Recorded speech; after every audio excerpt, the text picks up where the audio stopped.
Well, Italy demanding a suspension of an EU programme that is clearly damaging Europe. And before I get to that, let's just look at the reality now, thanks to net zero and the green agenda. Well, we're vulnerable to gas prices absolutely surging. We've got a Labour government, of course, determined for a crackdown in terms of new North Sea oil and gas exploration. Others around the world are noting just how absolutely absurd our approach is. America looking at this, at what we're doing, and, clearly just wondering what on earth we are playing at.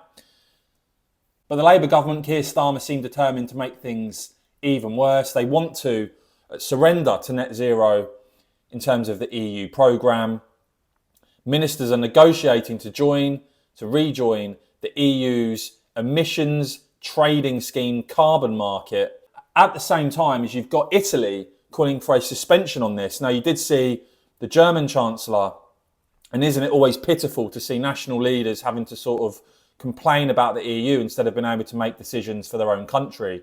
But you can see here criticism from Germany about this EU scheme, and it requires heavy industry, power plants, airlines, shipping companies to pay around €80 for every tonne of CO2 they emit. Now, what Italy is now saying, the Italian government, of course, if it wasn't for the EU system, Italy would be able to make a decision and their elected representatives could just do it. But no, that isn't what you can do inside the EU. Instead, the Italian government has to sort of plead with the EU to pause, to suspend their flagship climate law, this emissions trading scheme. And you can see there the Italian industry minister saying that the mechanism as currently designed is nothing more than a tax, a levy on energy intensive companies.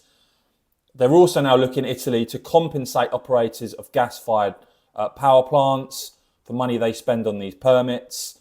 And you can see the warnings. We are facing the collapse of the European chemical industry, a crisis in European steelmaking. You can see there Giorgia Meloni, the Italian Prime Minister, her allies, hitting out at this emissions trading scheme effectively as a tax. You've also got the Austrians there talking about exemptions for gas-fired power plants. It is all an absolute mess, an absolute farce. Italy calling for a suspension at a time where the Labour government in this country, for some reason, want to sign us up to this absolute economic vandalism. As ever though, guys, I will of course keep bringing you all the latest on this and much more, so please do whack this video a quick thumbs up, and of course, as ever, cheers for watching.